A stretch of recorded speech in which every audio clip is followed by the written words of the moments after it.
નાની છોકરીની વાર્તા જે તમારા હૃદયને સ્પર્શી જશે. વાર્તાઓની આપણા જીવન પર ઊંડી અસર પડે છે, પરંતુ કેટલીક વાર્તાઓ વાંચીને આપણે એટલા ભાવુક થઈ જઈએ છીએ કે આપણી આંખમાંથી અનૈચ્છિક રીતે આંસુ વહેવા લાગે છે.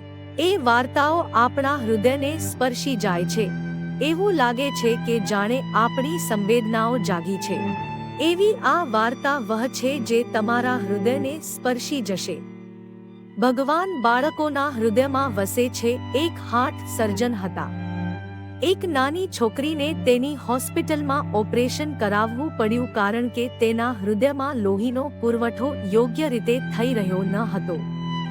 તે સુંદર નાનકડી છોકરીને ઓપરેશનના થોડા દિવસો પહેલા હોસ્પિટલમાં દાખલ કરવામાં આવી હતી કારણ કે ઓપરેશન પહેલા બાળકીના કેટલાક મહત્વપૂર્ણ પરીક્ષણો કરાવવાના હતા.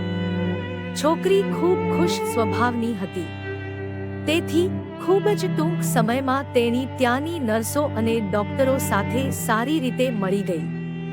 ઓપરેશન પહેલા ડોક્ટર જે તેમના પર ઓપરેશન કરવાના હતા તેઓ તેમને મળ્યા અને તેમને સમજાવવા લાગ્યા કે તેમણે બિલકુલ ડરવું જોઈએ નહીં. બધું સારું થઈ જશે. છોકરીએ જવાબ આપ્યો કે ડોક્ટર અંકલ, હું બિલકુલ ડરતી નથી કારણ કે મારી માતા કહે છે, બાળકોના હૃદયમાં ભગવાન વસે છે. મારી માતા દરરોજ મારા માટે પ્રાર્થના કરે છે અને મને તે જ કરાવે છે.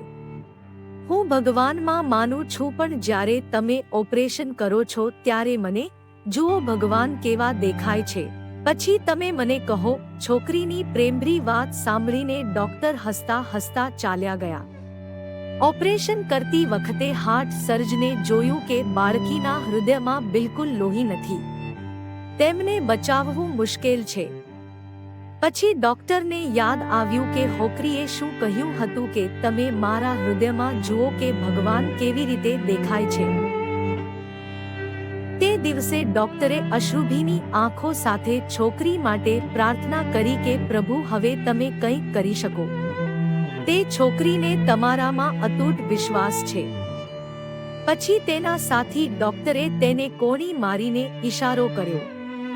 બાળકીના હૃદયમાં અચાનક લોહીનો પ્રવાહ શરૂ થયો અને બાળકીનું ઓપરેશન સફળ થયું. છોકરીના સ્વસ્થ થયા પછી ડોક્ટરે છોકરીને કહ્યું, તમારા હૃદયમાં ભગવાન કેવી રીતે દેખાય છે તે હું જોઈ શક્યો નથી, પરંતુ મેં ક્યારેય ભગવાનને પ્રાર્થના કરવાની શક્તિનો અનુભવ કર્યો નથી જે મેં પહેલા ક્યારેય જોયો નથી. ભગવાન તને તેના પરનો વિશ્વાસ તૂટવા ન દો તો બધું સારું થાય છે.